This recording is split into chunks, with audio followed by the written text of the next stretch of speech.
Sa ngalan ng Ama, ng Anak at ng Espiritu Santo. Amen. Sumainyo ang Panginoon. At sumaiyo rin. Mga kapatid, sa araw na ito, ating ginugunita, ating pinagdiriwang, ang banal na kapistahan ni San Bernardo, isang abad at pantas ng ating simbahan. Si San Bernardo ay tinatawag na the man of the century. Dahil sa kanya, napakarami po niyang pinagkasundo, pinayos sa ating inang simbahan. Kailangan natin ng panalangin ni San Bernardo ngayon sa ating bansa. Naway ang bawat isang mga Pilipino ay magkaisa, magkasundo rin. Hinihiling natin ang panalangin niya para sa pagkakasundo din ng mga magpapamilya na nag-aaway-away. At hilingin din natin ang kanyang panalangin para sa kapayapaan ng buong mundo. Mga kapatid, sa araw pong ito, akin din pinagdiriwang ang aking 14th anniversary sa pagkoordina bilang diakono. Ang unang hakbang po sa pagkapari at susunod sa pagkaobispo ay ang orden ng mga diakono. 14 years na po ako naglilingkod sa altar ng Panginoon. Ang tanging hiling ko lang po ay ang inyong panalangin na ako'y palaging palakasin ng Diyos, pasiglahin ang aking puso para pagpatuloy ko ang aking paglilingkod sa Kanya sa Kanyang banal na altar. At para tayo pong lahat ay makitang karapat-dapat makatanggap sa mga banal na misteryo, tayo'y magpakumbaba, hilingin natin muli ang awa at pagpapatawad ng Diyos. Inaamin ko Sa makapangyarihang Diyos at sa inyo mga kapatid, na lubha akong nagkasala sa isip, sa salita, sa gawa at sa aking pagkukulang. Kaya isinasamo ko sa mahal na Birheng Maria, sa lahat ng mga anghel at mga banal, at sa inyo mga kapatid, na ako'y ipanalangin sa Panginoong ating Diyos. kawan tayo na makapangyarihang Diyos, patawarin tayo sa ating mga kasalanan, at patnubayan tayo sa buhay na walang hanggan. Amen. Panginoon, kaawaan mo kami. Panginoon, kaawaan mo kami. Kristo, kaawaan mo kami. Kristo, kaawaan mo kami. Panginoon, kaawaan mo kami. Panginoon, kaawaan mo kami. Manalangin tayo. Ama naming makapangyarihan, ginawa mong mag-alab sa pagmamalasakit sa iyong tahanan, sa pagbibigay liwanag sa iyong sambayanan. At sa pagdating ng liwanag na ito, ang abad na si San Bernardo, bilang tugon sa kanyang pagdalangin, pag-alabin mo rin ang diwa namin sa lubos sa pagtahak sa landas na dapat taluntunin ng mga anak ng liwanag.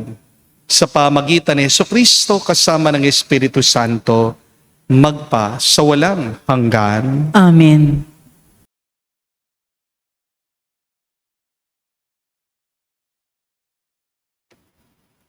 Pagbasa mula sa aklat ni Propeta Ezekiel. Ito ang sinasabi ng Panginoon. Ipakikita ko ang kabanalan ng dakila kong pangalan na nalapastanganan sa harap ng mga bansa. Makikilala ng lahat na ako ang Panginoon kung may pakita ko sa kanila ang aking kabanalan.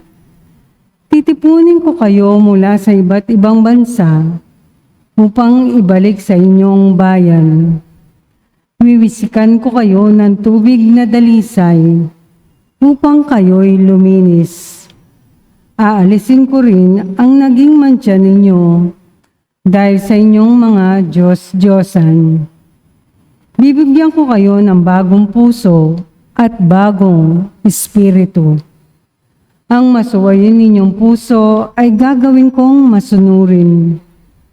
Bibigyan ko kayo ng aking espiritu upang makalakad kayo ayon sa aking mga tuntunin at masunod ninyong mabuti ang aking mga utos. Ititira ko kayo sa lupaing ibinigay ko sa inyong mga ninuno. Kayo ay magiging bayan ko at ako ang inyong Diyos. Ang salita ng Diyos. Salamat sa Diyos. Kayo'y aking wiwisikan upang salay mahugasan. Kayo'y aking wiwisikan upang salay mahugasan. Isang pusong tapat sa aking likhain. Bigyan mo, O Diyos, ng bagong damdamin. Sa iyong harap ay huwag akong alisin. Ang Espiritu mo ang papaghariin. Kayo'y aking wiwisikan upang salay mahugasan. Ang galak na dulot ng iyong pagliligtas. Ibalik at ako ay gawing mong tapat. Kung magkagayon na aking tuturuan, sa iyo'y lumapit ang makasalanan. Kayo'y aking wiwisikan upang salay mahugasan. Hindi mo na nais ang mga panghandog. Sa hahing sinunog di ka nalulugod. Ang handog ko, O Diyos, na karapat-dapat, ay ang pakumbabat pusong mapagtapat. Kayo'y aking wiwisikan upang salay mahugasan.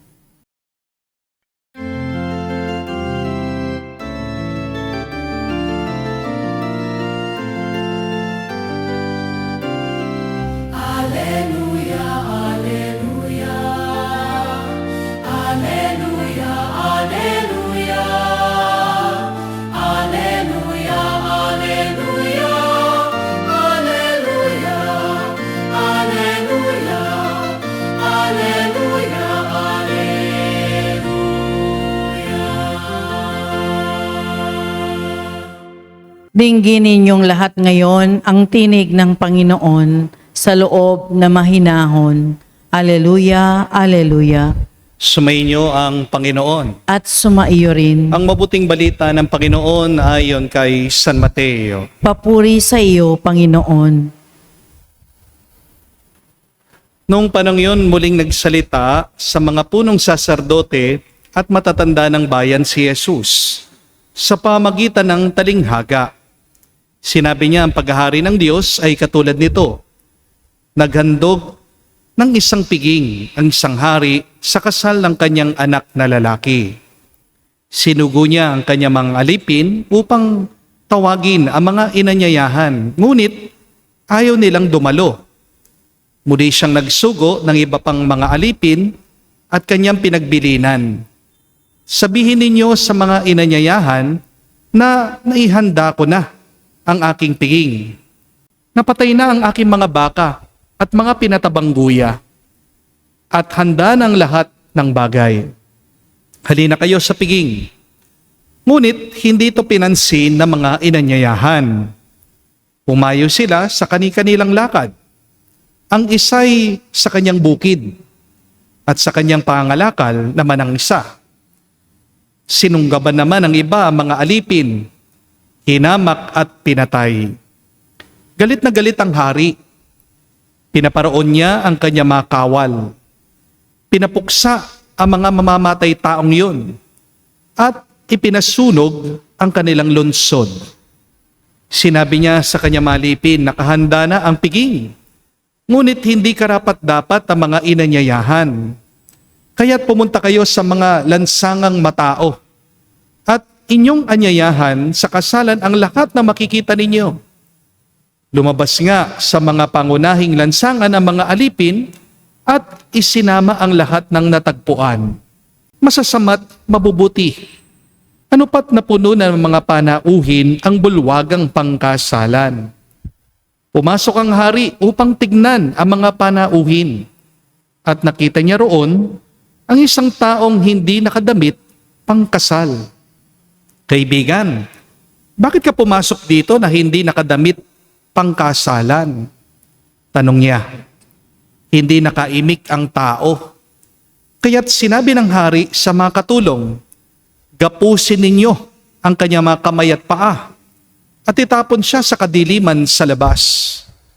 Doon mananangis siya at manggagalait ang kanyang mga ngipin.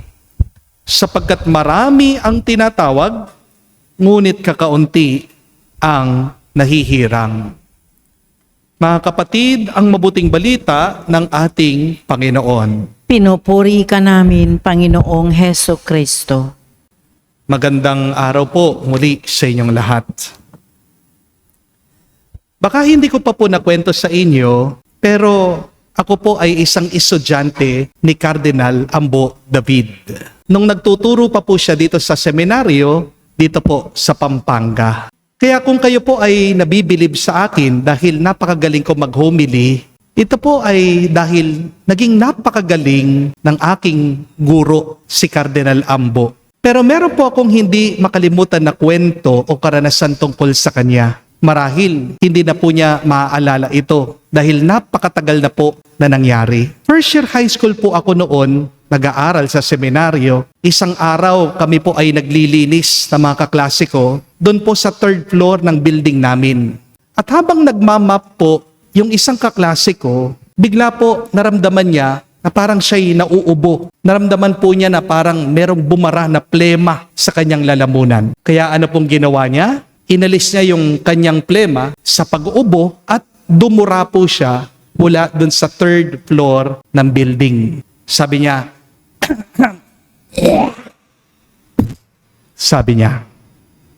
pero ang hindi po niya alam, saktong-sakto papadaan po doon si Father Ambo.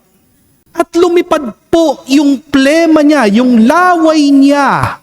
Eksaktong-eksakto, dumapo po, nahulog dun sa damit ng pare. Tumingala po itong pare, si Father Ambo, at tinanong niya, "Who's that?" Naku, namutla po yung aking kaklase. Gusto po niya magtago. Gusto po niyang tumakbo. Parang nakita ko sa kanya, gusto pa niyang lumipat ng ibang seminaryo. Pero sinabihan ko siya, "Bumaba ka, bilisan mo, humingi ka na lang ng tawad. Huwag ka magtatago dyan. Mas mabuting umamin ka na kaysa sa magtago ka." Kaya ito pong aking kaklase, kahit na kinakabahan siya, ang bilis po niyang bumaba. Humingi po siya ng paumanhin kay Father Ambo. At ang hindi ko po makalimutan ito, imbis na magalit po itong pare, si Father Ambo, tinawanan lang po niya yung nangyari. Pinagsabihan niya yung aking kaklase na sa susunod dapat mag-ingat na siya. At pagkaraan pa, masaya pa pong kinekwento ni Father Ambo yung nangyari sa ibang pari. Tinawanan lang niya yung nangyari. Alam niyo po, nung araw na yon, may tinuro si Cardinal Ambo sa akin kahit na hindi po siya nagbigay ng lecture. Ito po yung na-realize ko dun sa kanyang ginawa. That clean and great clothes do not make a man, but a clean heart and a gracious attitude do. Maaaring marumihan ang damit ng isang tao, pero pwede naman manatiling malinis ang kanyang puso. Di po ba? Maaaring malinis, mamahalin, elegante ang damit ng isang tao, pero marumi naman ang kanyang pag-uugali. Hindi po ang damit ang sukatan ng ating pagkatao, o hindi ang asal ng taong nagsusuot nito. Amen? At ito po ang aral na tinuturo sa atin ng talinghaga ng ating Panginoong Hesukristo tungkol sa malaking handaan doon sa kasalan. Sa Ebanghelyo, nagkaroon daw po ng isang malaking piging ang hari para sa kasal ng kanyang anak. Marami pong inanyayahan, pero ayaw nilang pumunta. Kaya ano pong ginawa ng hari? Pinatawag niya lahat ng mga tao doon sa lansangan, mabuti o masama man sila, at pinapasok, pinakain doon sa handaan. Ngunit, nang pumasok daw po ang hari, nakita niyang isang tao, wala daw po itong suot na damit pangkasal. Tinanong siya ng hari, "Kaibigan, paano ka nakapasok dito na wala kang damit pangkasal?" Hindi daw po nakasagot yung lalaki. Kaya pinag-utos ng hari, ilabas siya. Sa unang dinig, baka mapapakunot po ang ating mga kilay at mapapaisip tayo, Bakit naman ganun? Parang walang puso yung hari. Di ba? Inanyayahan niya lahat mula sa lansangan. Pagkatapos, palalayasin niya, ginapos pa niya itong tao, tinapon sa labas dahil hindi lang maganda ang kanyang damit. Pero mga kapatid, hindi naman po literal na damit ang tinutukoy dito sa kwento. Ang damit na pangkasal ay simbolo talaga ng pagbabago ng puso. Ang damit na pangkasal ay isang tanda na nagbago ka na sa iyong pamumuhay. At paalaala po sa atin ito, hindi po sapat na pumasok ka lang sa handaan. Hindi sapat na tanggapin mo lang ang paanyaya. Kailangan mong hayaan na baguhin ka ng paanyaya ng Diyos. Kaya hindi po sapat na sabihin natin, Katoliko ako, nagsisimba ako, binyag naman ako nagdarasal ako, kasama ako nagsaserve sa ministry, sa parokya, sa simbahan. Ang pinakamahalagang tanong ito po, may nagbago ba sa iyong puso? Naging mas mapagkumbaba ka ba? Naging mas marunong ka bang magpatawad? Naging mas mahinahon ka ba? Kasi baka nasa loob ka man ng simbahan, pero nasa labas naman ang iyong puso. Hindi po ba? Baka nakasuot ka nga ng puti, pero puno naman ng galit ang iyong kalooban. Baka maayos nga ang iyong pananamit, pero ang gulo-gulo naman ng iyong konsensya. Baka mukha kang mabait, pero ang sama naman ang pakikitungo mo sa iyong pamilya. Remember this, my dear friends. God does not only look at what we wear. God looks at what we have become. Hindi lang naman po ang panlabas ang tinitignan ng Diyos Hindi naman po importante sa Diyos kung anong suot mo Tinitignan ng Diyos anong uring tao ka ngayon. Kasi merong mga tao, pagkaganda-ganda ng kanilang damit tuwing linggo, pero napakasakit naman nilang magsalita pag uwi sa kanilang mga bahay. Hindi po ba? Merong mga tao, napakalinis ang kanilang uniforme, pero ang dumi nilang magnegosyo. Merong mga tao, nakasuot ng rosaryo, pero nakagapos naman ang kanilang puso sa galit at inggit. Merong mga tao, magaling magdasal, memorize sila ang mga nobina, pero hindi sila marunong humingi ng tawad. Merong mga tao, unang-una sa simbahan, pero hindi sila marunong yumuko sa kanilang mga kapwa. Kaya huwag niyo pong kakalimutan, mga kapatid, religious appearance is not the same as spiritual transformation. Hindi dahil mukha kang banal, banal ka na talaga. Di po ba? Hindi dahil marami kang alam tungkol sa Diyos, nakilala mo na ang Diyos. Hindi dahil naririnig mo ang salita niya sa misa, nasusunod ka na talaga sa Kanya. Kasi ang totoo pong pananampalataya, hindi lang nakikita sa ating sinusuot, nakikita yan sa ating sinasabuhay. Mga kapatid, nais po ng Diyos na lahat tayo makapasok sa Kanyang handaan sa langit. Lahat tayo ay iniimbitahan niya sa Kanyang kaharian. Pero ang malungkot na kwento, hindi naman lahat tayo tumutugon ng buong puso. Maaaring gumagalaw ang iyong dila, ang iyong bibig. Sinasabi, oo, Panginoon, susunod ako. Pero iba pa rin ang galaw ng puso. Ang tanong, ang puso mo ba? Umuoo, tumutugon din ba sa paanyaya ng Diyos? Marami ang tumanggap ng imbitasyon. Pero aminin natin, napakakaunti sa atin ang tunay na nagbabago. Amen? Marami ang gustong mapabilang sa karya ng Diyos. Pero kakaunti lang sa atin ang handang mamuhay sa Kanyang kaharian.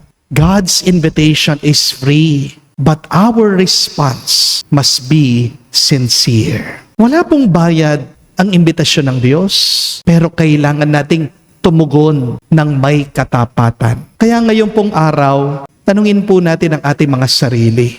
Ano bang suot ng aking puso? Baka ang suot mo ay galit, baka nagsusuot ka ng yabang, kataasan ng loob, baka may suot ka pang konting inggit, baka nagsusuot ka ng pagkukunwari. Harinawa, pagdasal natin na masuot mo na ang damit ng pagpapakumbaba ang awa, katapatan, at pag-ibig. Amen? Mga kapatid, darating po ang panahon, haharap tayo sa Diyos. Ang tanong, may pagmamalaki ba natin ang ating puso, ang ating kaluluwa sa Kanya? Kung hindi pa, habang may panahon pa, magsisi ka, magpakumbaba ka, at magbago ka na sana. Amen? Tandaan niyo po, clean clothes do not make a great man. A clean heart, a humble spirit, and a loving attitude do. Kaya magdasal po tayo sa banal na misang ito. Naway tulungan tayo ng Panginoon. Hubarin na natin ang yabang, ang galit, inggit, ang kasinungalingan, ang pagkukunwari, ang kasalanan. At bihisan niya sana tayo ng awa, kabutihan, pagpapakumbaba, at pagmamahal. Naway hindi lamang tayo maging panauhin sa kanyang handaan. Naway maging tunay tayong maging anak ng Diyos sa kanyang kaharian, ngayon at magpakailanman. Amen. Tumayo po tayo, alay po natin ngayon sa Diyos ang ating mga dasal at panalangin. Ating sabihin, Panginoon, dinggin mo kami. Panginoon, dinggin mo kami. Ang simbahan dito sa lupa, naway patuloy na umunlad at mahikayat ang maraming tao sa kaligayahan ng kaharian ng Diyos. Manalangin tayo sa Panginoon. Panginoon, dinggin mo kami.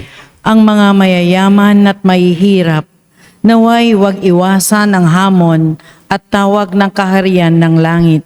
Manalangin tayo sa Panginoon. Panginoon, dinggin mo kami. Sa pagkakaroon ng dalisay at nagsisising puso, tayo naway matagpo ang karapat-dapat na makibahagi sa hapag na hinihanda ng Diyos para sa atin. Manalangin tayo sa Panginoon. Panginoon, dinggin mo kami. Sa katahimikan po ng ating puso, manggitin natin, sabihin natin sa Diyos ang ating mga personal na pangangailangan. Ama naming nasa langit, inaanyayahan mo kami na mga piling ka sa iyong kaharian. Habang aming pinapanalangin ang aming kapwa, tulungan mo kaming maakay sila sa hapag na inihanda ng iyong anak na si Jesus, ang aming Panginoon. Amen.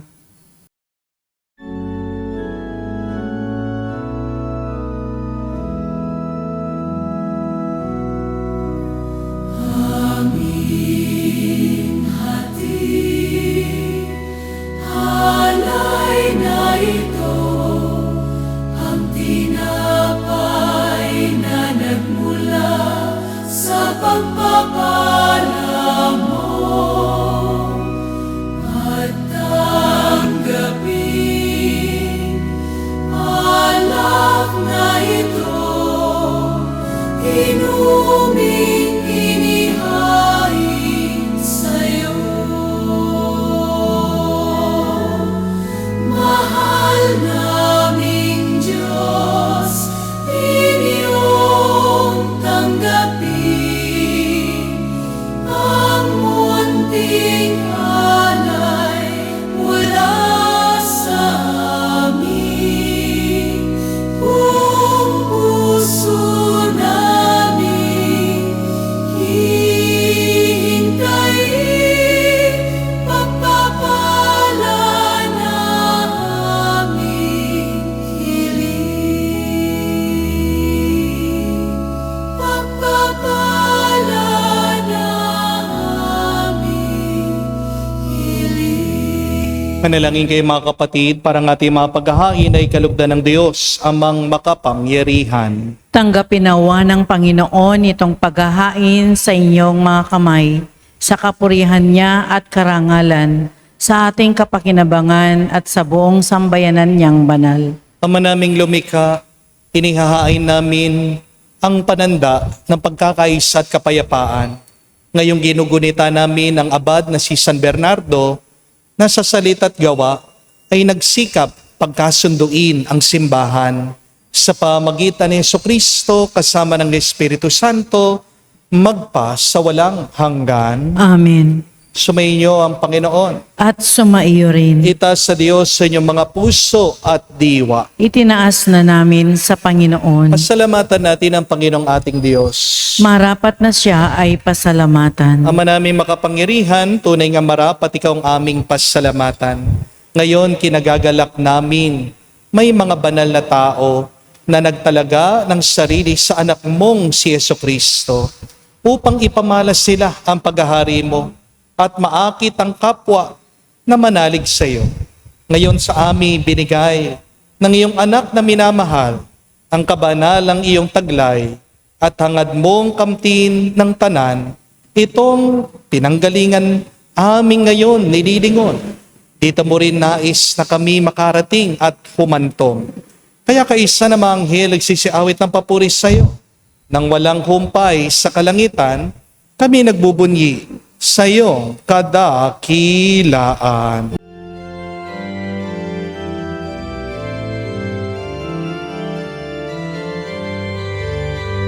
Santo, Santo, Santo, Panginoong Diyos ng mga hukbo, napupuno ang langit at lupa ng kadakilan mo.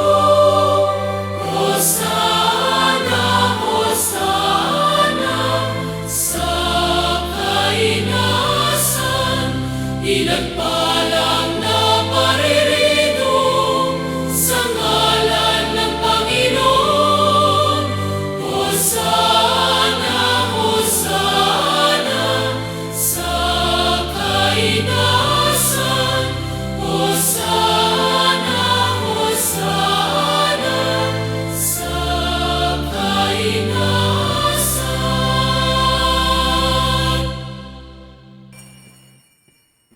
Ama naming banal, ikaw ang bukal ng tanang kabanalan. Kaya't sa pamagitan ng iyong Espiritu, gawin mong banal ang mga kaloob na ito upang para sa amin maging katawan at dugo ng aming Panginoong Heso Kristo. Bago niya pinagtiis ang kusang loob na maging handog, hinawakan niyang tinapay, pinasalamatan kanya, pinaghati-hati niya iyon, inabot sa kanya malagad at sinabi, tanggapin ninyong lahat ito at kanin. Itong aking katawan na ihahandog para sa inyo.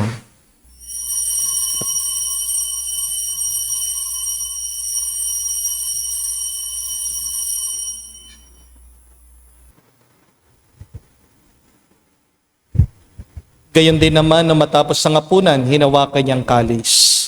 Muli kanyang pinasalamatan. Nabot niyang kalis sa kanyang malagad at sinabi, tanggapin ninyong lahat ito at inumin. Ito ang kalis ng aking dugo, ng bago at walang hanggang tipan. Ang aking dugo na ibubuhos para sa inyo at para sa lahat. Sa ipagpapatawad ng mga kasalanan. Gawin ninyo ito sa pag-alaala sa akin.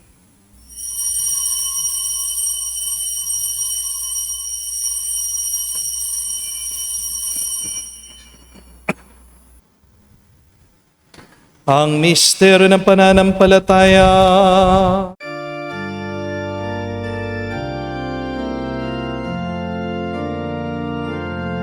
Si Kristo ay namatay, si Kristo ay nabuhay,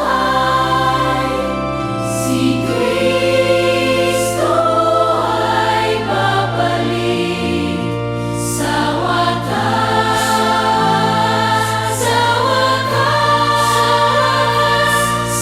wakas ng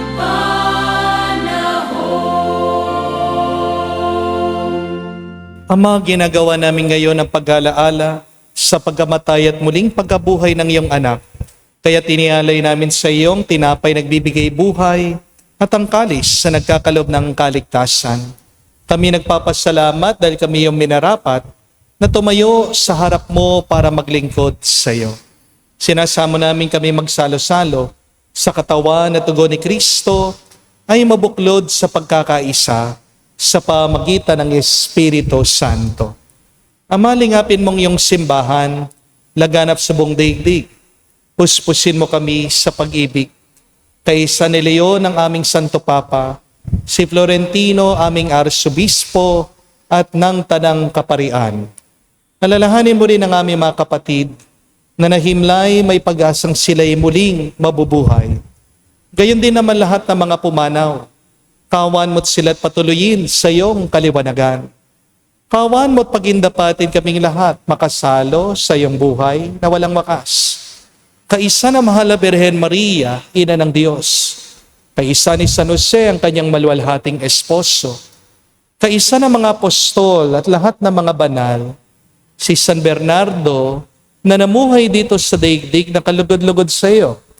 May pagdiwang nawa namin ang pagpupuri sa ikararangal mo sa pamagitan ng iyong anak aming Panginoong Jesucristo. Sa pamamagitan ni Kristo, kasama niya at sa Kanya, lahat ng parangal at papuri ay sa iyo, Diyos Ama, makapangyarihan, kasama ng Espiritu Santo, magpasawalang hanggan. Amen. Amen.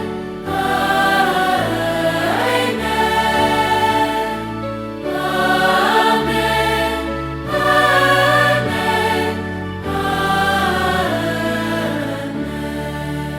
Sa nakagaling na utos sa turo ni Jesus sa Panginoon natin na Diyos, ipahayag natin ang lakas, loob.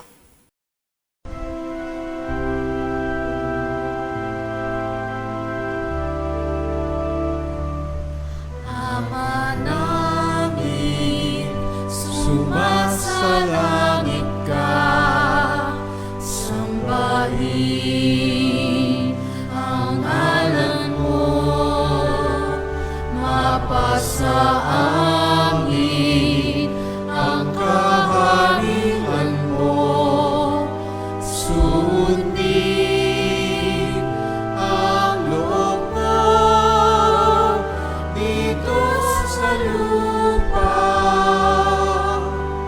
para lang sa langit. Bigyan mo kami ngayon ng aming kakanin sa araw-araw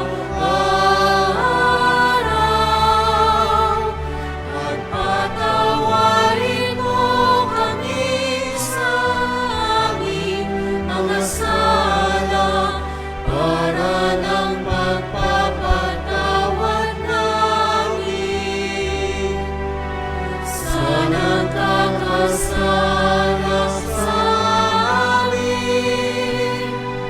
At huwag mo kaming ipahintulot sa tukso, at iadya mo kami sa lahat ng masama. Hinihiling namin kami, Diyos, sa lahat ng masama pagkalooban ng kapayapaan araw-araw. Iligtas sa kasalanan, ilayos sa lahat ng kapamakan, samantalang aming pinanabikan ang dakilang araw ng pagpapahayag ng tagapagligtas sa aming si Jesucristo. Sapagkat iyo ang kaharian at ang kapangyarihan at ang kapurihan magpakailanman. Amen. Panginoong Jesucristo, sinabi mo sa mga apostol, kapayapaan ang iniwan ko sa inyo. Ang aking kapayapaan, binibigay ko sa inyo. Tunghayan mong aming pananampalataya at huwag ang aming pagkakasala. Pagkalooban mo kami ng kapayapaan at pagkakaisa ayon sa iyong kalooban. Kasama ng Espiritu Santo, magpa sa walang hanggan. Amen. Kapayapaan ng Panginoon ay laging sumainyo. At sumaiyo rin. Magbigayan po tayo ng kapayapaan sa bawat isa. Peace with you po. Kapayapaan po sa inyong lahat.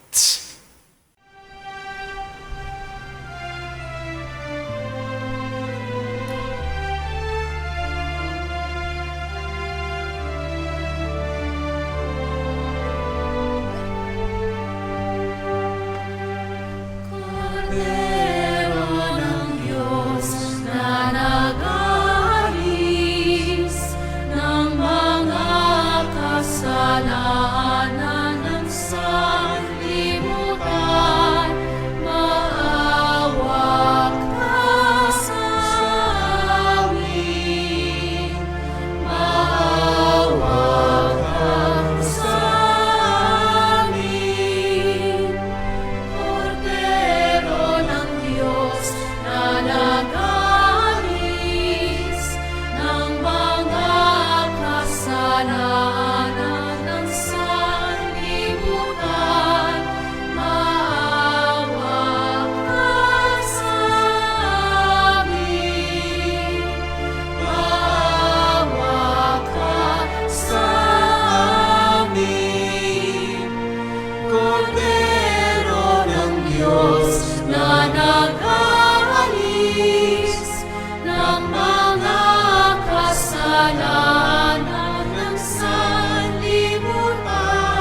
Mga kapatid, naririto ang ating Panginoong Yesukristo, ang Kordero ng Diyos. Siya nag-aalis sa mga kasalanan ng sanlibutan. Mapalad tayong lumalapit sa piging ng Kordero. Panginoon, hindi ako karapat-dapat na magpatuloy sa iyo, ngunit sa isang salita mo lamang ay gagaling na ako.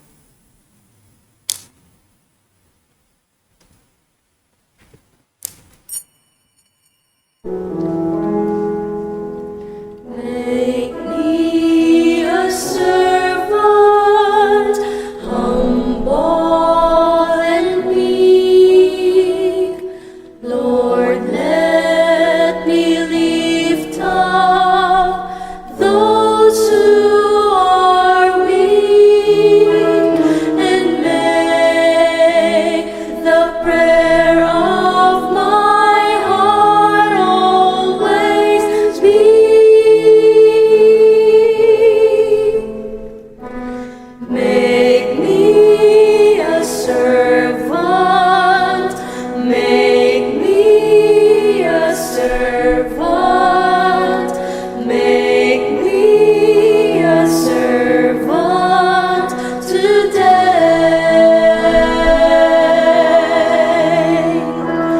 Make me a servant, humble and weak. Lord, let me lift up those who are weak, and make the prayer of my heart always be.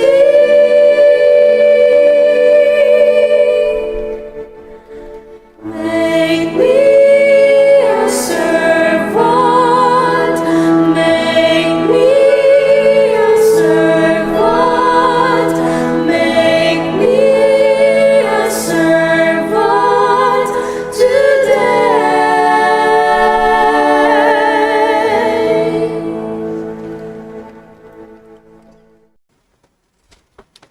Manalangin tayo. Ama namin mapagmahal, ngayon na pagsaluhan na namin ang bigay mong pagkaing banal.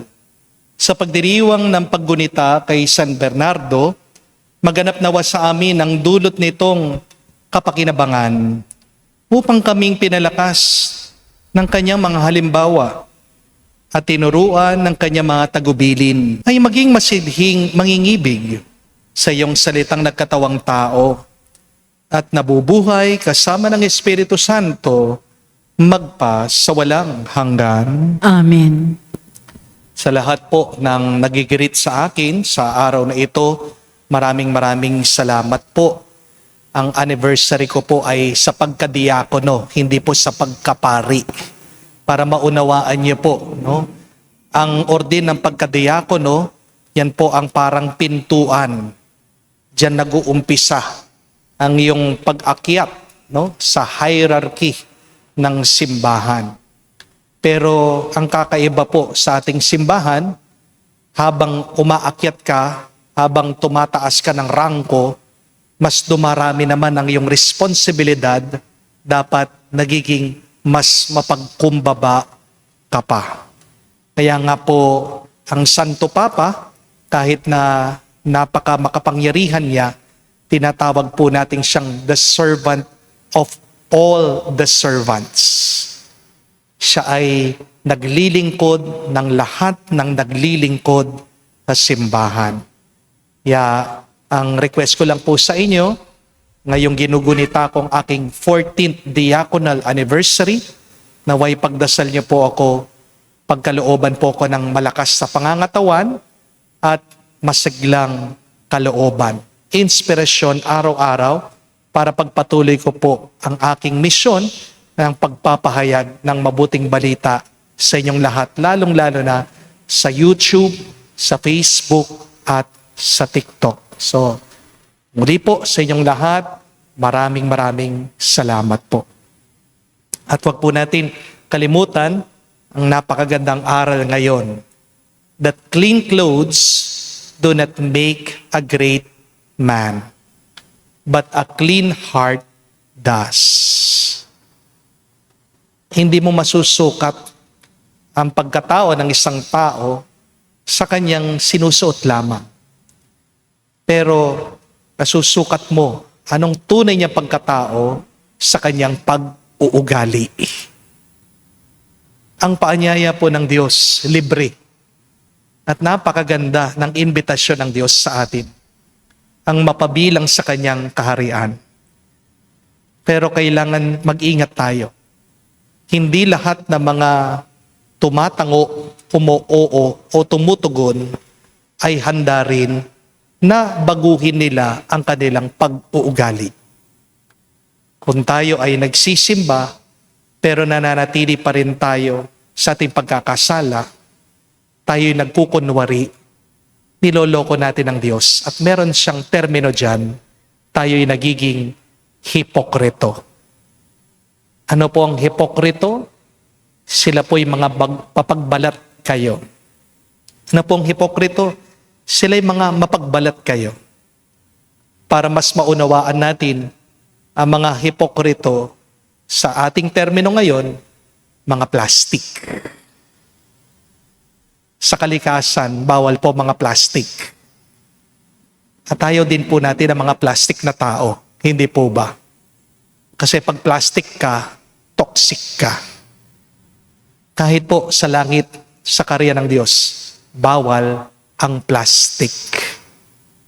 Kaya lumapit po tayo sa Diyos na nagpapakumbaba, nagsisisi, magpatulong tayo. Alisin natin ang damit ng galit, inggit, poot, lungkot, pag-aalala. At palitan po natin ito ng damit ng katapatan, ng awa at pag-ibig. Yan ang ating ipagdasal, request sa Diyos ngayon. Lord, please dress my heart properly. Sumainyo ang Panginoon. At sumaiyo rin. At kayo basbasan ng Diyos, makapangyarihan sa lahat. Sa ngalan ng Ama, ng Anak, ng Espiritu Santo. Amen. Ang ating misa'y natapos na. Pumayo kayo sa kapayapaan ni Kristo. Salamat sa Diyos.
presente